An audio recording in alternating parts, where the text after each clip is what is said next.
Bonjour tout le monde, bienvenue pour le bilan de la journée du mardi 26 septembre 2023. On commence avec les indices, avec le SP500 notamment. Le SP500 qui a cassé franchement l'épaule, tête-épaule qu'on avait vu et qui l'a cassé franchement hier. Donc voilà, je pense qu'on va se diriger éventuellement vers les objectifs, peut-être à voir comment on réagit dans cette zone là, parce qu'il y a un gros support ici. On le voit en hebdo, c'est une grosse zone de support, donc je pense que déjà on devrait réagir un petit peu ici, donc à voir s'il remplit l'objectif ou pas, sachant que la figure était pas parfaite, donc voilà, on va surveiller cette zone. Une fois qu'on sera arrivé dans cette zone là, je pense qu'il faudra voir si on fait d'éventuels retournements sur l'indice, parce qu'après on aura une belle période haussière, je pense, après le prochain rebond, donc voilà, pour atteindre tout de suite ces objectifs de 5155, qui est l'objectif de cette figure chartiste, cet élargissement baissier. Donc voilà, on va surveiller, on a hâte d'arriver sur cette zone. En général les chutes sont rapides, là on a vraiment fait une belle séance de baisse hier, donc on va peut-être consolider un petit peu avant de rechuter, à voir, à moins qu'il y ait vraiment une panique baissière. Donc voilà, à surveiller l'arrivée sur cette zone là. En tout cas, pareil sur le Nasdaq moins volatile, bizarrement, il n'a pas réellement cassé par le bas. Voilà, légèrement seulement, donc voilà, en général il est un peu plus volatile, et là c'est vrai qu'il a moins bougé que le SP500, donc voilà, le Nasdaq on l'attendra ici aussi, dans cette zone là, qui est une zone de support historique, donc voilà, qui est ce sommet ici.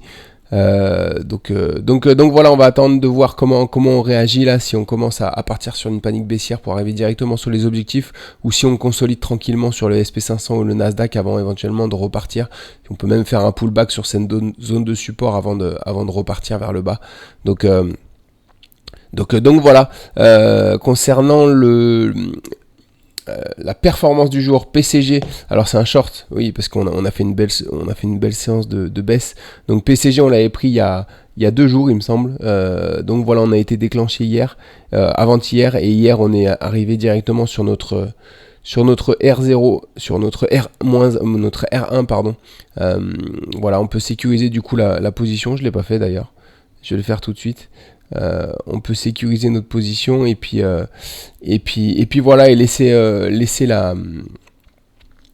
l'action du coup se dérouler à la baisse. On aura une zone de résistance ici, qui est la zone de l'épaule, tête-épaule, la ligne de cou. Donc on va voir comment on réagit ici, mais voilà, ce serait bien de casser ça par le bas pour atteindre les objectifs de cette épaule, tête-épaule, qui sont autour des R5.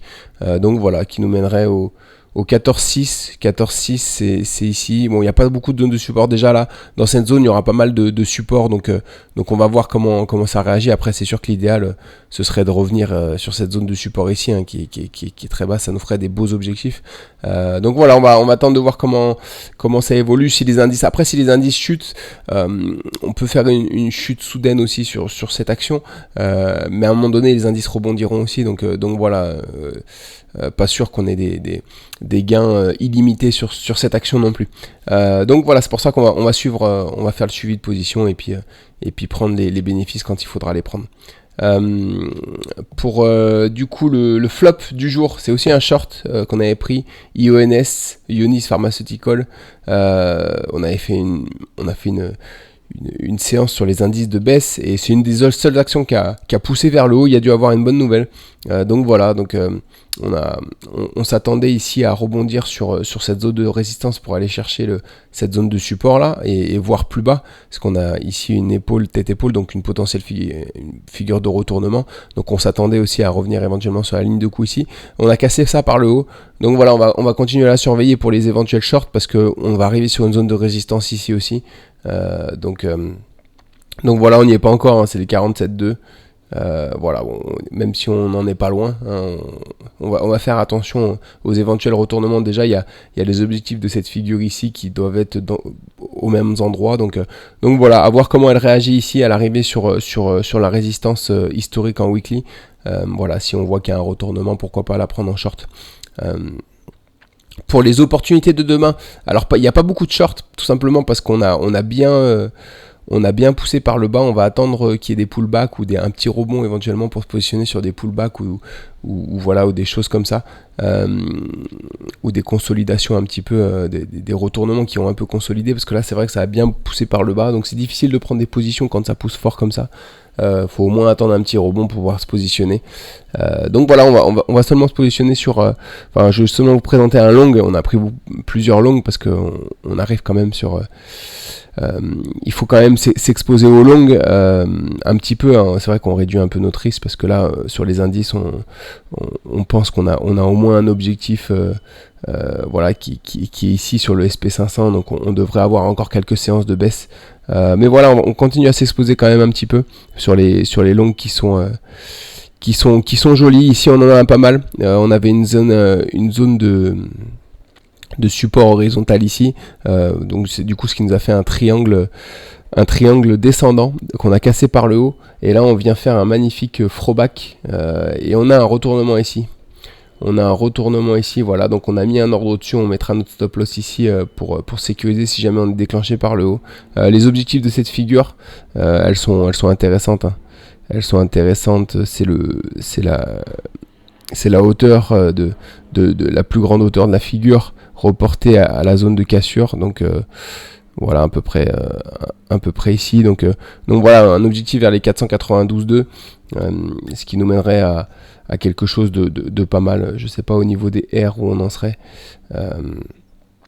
492,2, ça nous mènerait bien haut. Ouais, voilà. 292,2 par contre, pardon. Voilà, autour des R8. Donc R8, ça correspond à 1 x 8 sur ce qu'on était prêt à perdre initialement. Donc voilà, ça peut être intéressant. En tout cas, on va s'exposer sur ça. Et puis on va voir comment ça évolue. C'est tout pour aujourd'hui. Du coup, on se retrouve demain matin pour le bilan de la journée d'aujourd'hui et à voir comment les indices réagissent, si on part sur une panique baissière ou si on part sur un pullback ou une consolidation avant de repartir vers le bas. Voilà, je vous souhaite une bonne journée. À demain matin.